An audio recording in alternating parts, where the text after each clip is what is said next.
Having a written legal will is important, but more than half of Aussie adults don't have one. Vision has entered into a partnership with SafeWill, a leading online will writing platform, to provide you with an easier and more affordable way to write or update your will. As part of the Vision family, we want you to know about a way that you can write your will for free.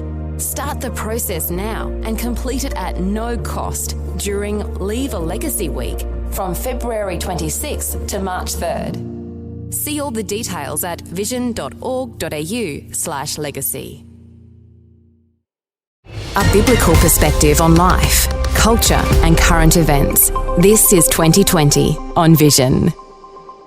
Kicking in on this week's political agenda with the Australian Christian Lobby, and Wendy Francis is back with us today, the National Director of Politics for the ACL, joining us. Wendy's also a player in the significant role that she has on the Vision Board, always a great guest. And if you are looking for an update on the state of where things are at in Australia today, get ready for a quick fire update on the state of the nation grappling with ethics and policy and where Christians sit in the mix. We're 90 minutes away from talking with one of our nation's mega church leaders. Pastor Dale Stevenson will be sharing his thoughts on building discipleship culture in your local church. He leads Crossway Baptist Church in Melbourne. It's the biggest Baptist church in the nation. Get ready for that conversation in around 90 minutes from now. Then on Faith and the Future with Dr. Camille Majdali, our series is on the Anzac legacy. Today we're unpacking some of the background to Gallipoli. We're back for a big year ahead in 2024, engaging conversations ahead on this Monday edition of 2020. As we do on a Monday, and as we will do throughout the year, we'll be checking in with the Australian Christian Lobby at this time as we get thinking about the ethics and about the theology and about where Christians sit on a whole range of developments that are happening in our nation of Australia. Wendy Francis, National Director of Politics for the ACL, back with us. Hey Wendy, welcome back to 2020. So good to be back, Neil. And boy, we do have a lot of things to get through this morning, don't we? Because we've hit the ground running, that's for sure. Okay, well, Wendy, let's start with something that we've been talking about really for over a year now. This thought of a religious discrimination bill, and the Australian Law Reform Commission has been considering what they're going to be able to do with Christian schools. Where do we start with this one? So the ALRC, the Australian Law Reform Commission, they have given their report, their recommendations to the government, but they have not been made public yet. Now, this government has said that they will not bring in a religious discrimination bill until they get that report from the ALRC on the Sex Discrimination Act. So we are waiting on both of those things. This actually predates the religious discrimination bill, goes right back to 2017 when same-sex marriage came in, and the government said then we are going to need to bring in a religious discrimination bill because schools and churches are going to need to be protected to be able to continue to believe what they actually believe through their faith. So we're still waiting. We do expect that early in this year. Our CEO, Michelle Pearce, she has been invited to come and speak with the AG, the Attorney General, next week. So we do expect to get some information from that meeting. But certainly the need to protect religious freedom in order to allow churches and faith-based schools to continue operating according to their beliefs is just so important. So yeah, we're still working on that. Freedom of thought, freedom of conscience. Those are the foundations, aren't they? And if you want any freedom at all, you have to have freedom of thought, freedom of conscience, and those are the things that are under threat with that particular deliberation from the Australian Law Reform Commission, and I know that there's ways that listeners can take some action there. Let me ask you about the issues around deductible gift recipients. Wendy, there's lots to cover. This DGR rebate, some radical changes are being debated right now. Give us your insights. So a lot of your church pastors, people who are listening, your church pastors, your schools, they will be aware of what's happening. And this is part of what we're looking at with the government squeezing faith-based organisations all the time. So despite the evidence that is indisputable, actually, that demonstrates that people of faith give more to charity, they volunteer more time than their secular counterparts do, and there's obviously also a very positive correlation between faith and philanthropy. The government is proposing, despite all of that, they're proposing really radical changes to their rules on tax incentives. So they're wanting to remove, they want to exclude advancing religion from this DGR status. They want to exclude school building funds. Now, of course, governments already provide the capital funding for students in government schools because that's what the government does for their own state schools. But there's only a fraction of the capital needs for students in faith-based schools that is actually helped by the government. So they rely on this DGR status. They're also wanting to remove the DGR status for religious education in government schools. And so we are in deep talks with the government at the moment, but also along with the Christian schools, pastors and leaders of other Christian charities as well. Wendy, if you're thinking through the issue here and the government's deliberation around DGR, is it really even wise to think, or is it jumping to conclusions to think that somehow or other churches appear to be a target here? Because this actually does really bring this into focus, doesn't it? That schools are an extension of the work of the local church, and schools being the foot in the door and churches now under attack around this DGR. Is it, are we being paranoid to think that churches here are under a special focus, a special target from our government? I don't think we're being paranoid at all. I mean, there's no doubt we still have an amazing sense of freedom here in Australia, and we need to be very grateful for that. We're not at a position where we are under physical attack, but we are definitely being squeezed as to whether we have the right to actually speak and teach what we believe from the Bible. Now, when I say that we are under attack and we have rights, we are not actually fighting for our own rights. Neil, you and I are old enough to understand that we are not worried about our own rights, but we are concerned for our children. We are concerned for our grandchildren, that they will retain the right to have freedom of religion and freedom of conscience, as you say, but also the freedom that comes with freedom of faith, freedom of conscience, freedom of thought is a benefit to our entire country. So we're not talking about something that is just a welfare for Christians. We are talking about something that is for the welfare of our entire nation. And so it is worth fighting for, and definitely it's not paranoid to think the churches are being targeted. So, as we would all appreciate, that our Christian faith passes from generation to generation. That's how it's been for the past 2,000 years. And so in Australia, we've had this wonderful Christian foundation. There's been an enabling of our faith to pass from generation to generation through our school system, through our churches, and that deductible gift recipient has made that a real possibility. And now that is at risk. There's more to say on that, and no doubt we'll be enlarging on that as we continue through this year, Wendy Francis. I've got so much to cover with you. Let's move on. Concerns over the rise in anti-Semitism in Australia. What have you been feeling, and what sort of discussions have been happening at the Australian Christian Lobby? So I think we've all seen the disgusting examples of anti-Semitism. We've seen shouting like "Gas the Jews." We've seen people carrying Jewish flags being arrested and taken off the street. We've seen shops even graffitied. So this is shocking in our nation, absolutely shocking. And so ACL began a petition. It's ended up being quite a large petition. We're just calling on the government to really stamp down on this anti-Semitism, to use the anti-vilification laws that are already in place to stop this happening. We've got over 11,000 signatures on that petition, and it closes at the end of this week because we want to present it next week in the first week of sitting in Parliament. So we encourage people to sign that. I guess guess one of my main concerns about this, Neil, though, is that the latest ruling in the International Court of Justice in The Hague that did not rule out Israel committing genocide. They did not rule that out. That is not going to help. That is only going to increase the public pressure on Jews, on Israel, even in our own nation.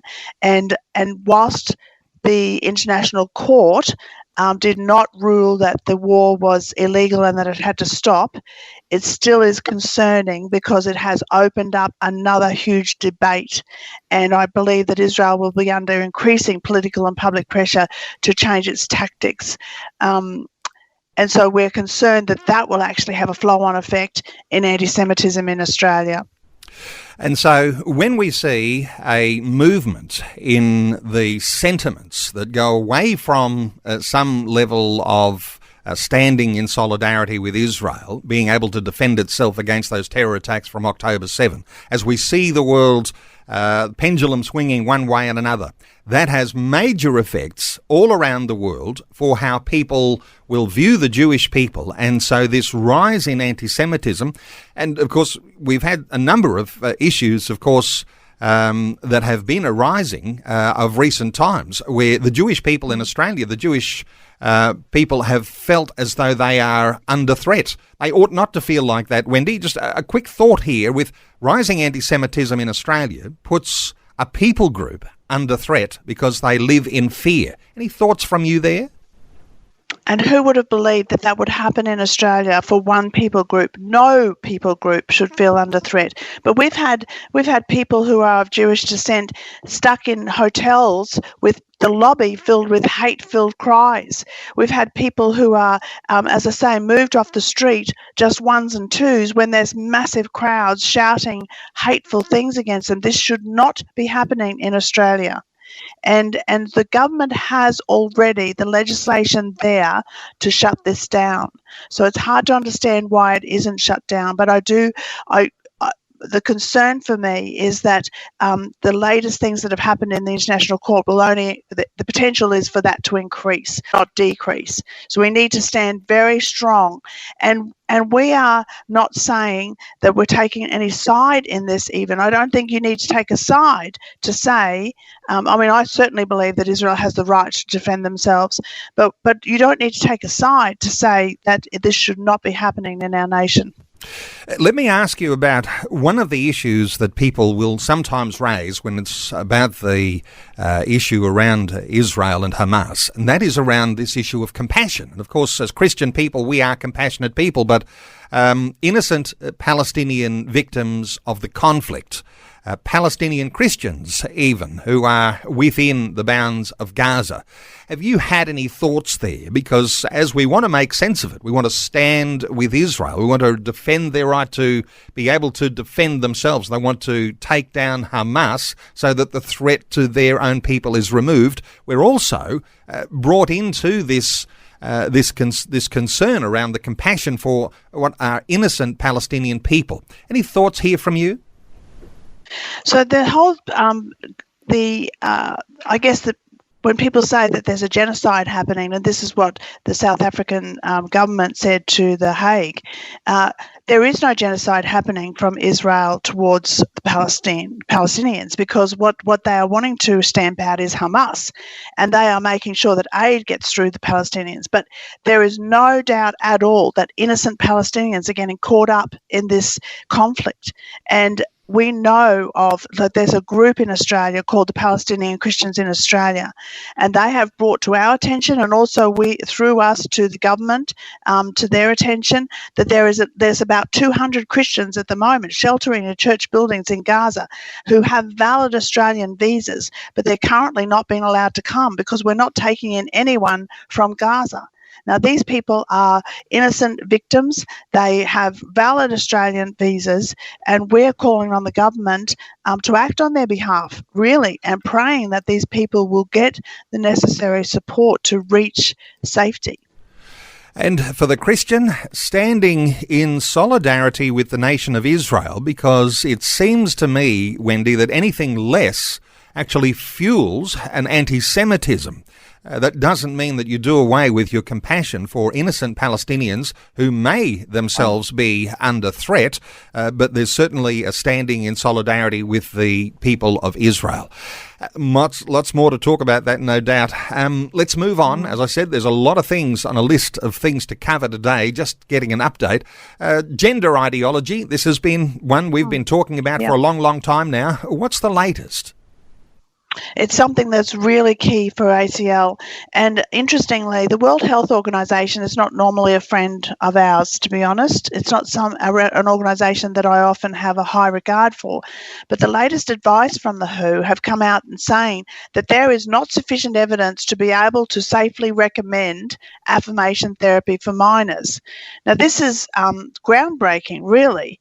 But despite this, in Melbourne, in their Royal Children's Hospital, they continue to see patients, it's not patients, it's ridiculous because it's not an illness to be born in a male or a female body, but they continue to see children from 3 years old for gender dysphoria, and these children are consequently placed on a pathway to transition. This is diabolical. This is actually child abuse, and so the WHO coming out with this is something that we can really try and gather momentum on, particularly from our MPs, to call a halt to what's happening to our children from 3 years old, but also to finally agree to have an inquiry into what is best practice for children who are confused about their gender. Okay, we might all be very concerned when we hear of children just 3 years old being treated for gender dysphoria, and that is continuing today, even as we speak, at Melbourne Royal Children's Hospital Gender Clinic. And as you say, the World Health Organization doesn't even affirm that, but that is happening in the state of Victoria at Melbourne Royal Children's Hospital. We'll be following that closely too. Let's talk about some of the state issues, and we might need to rattle through some of these because there's so many. Let's start with the state of Queensland. What's happening for Queensland this year?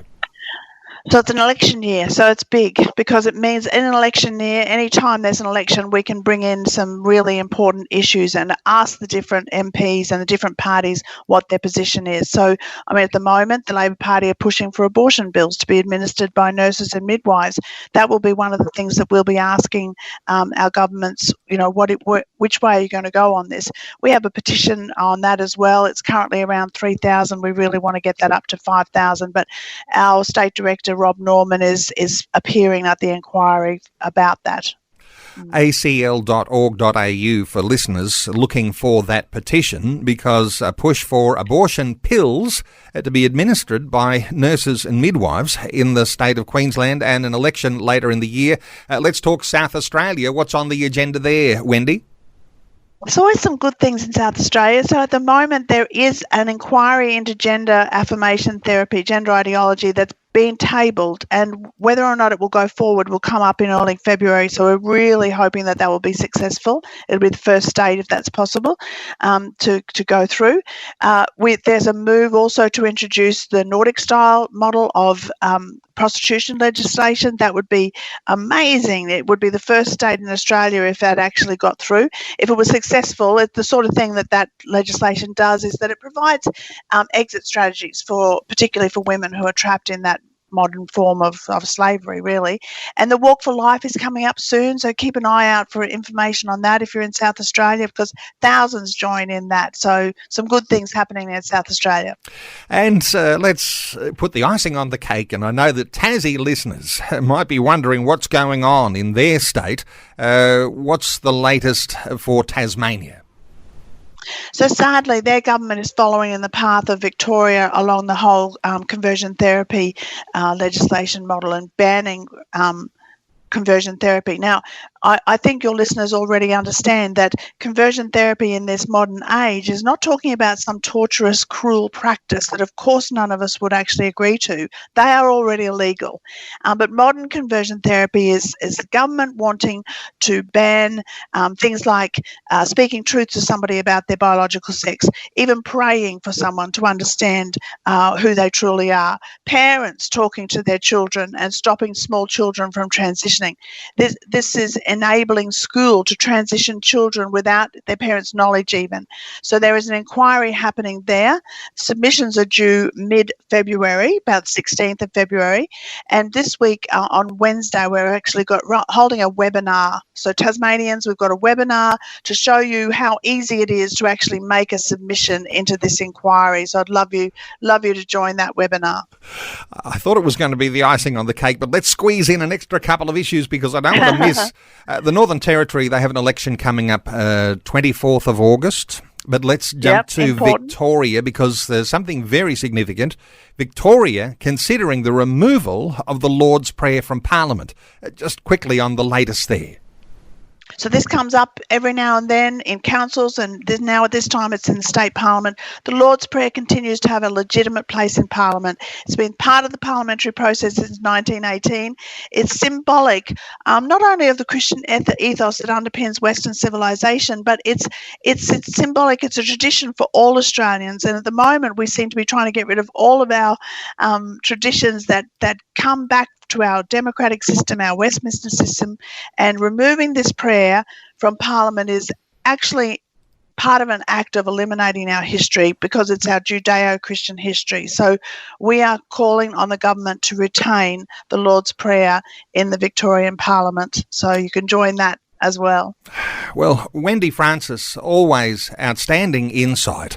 And for listeners, this time slot through the year 2024, we'll be continuing getting updates from the Australian Christian Lobby. And for so many, it's just the way, because really you're not hearing this anywhere else. Your opportunity to get an update on what is happening with the ethics and the politics. And Wendy Francis, you're always such a valued guest. There's a number of issues that listeners could follow through, whether it's a petition to sign or just finding more detail about the sorts of things we're talking about today in your state, or those things that are all about the whole nation. You can go to acl.org.au. That's the website for the Australian Christian Lobby, acl.org.au. Wendy Francis, thank you so much for another great update today on 2020. Thanks, Neil. God bless you all. Thanks for taking time to listen to this audio on demand from Vision Christian Media. To find out more about us, go to vision.org.au.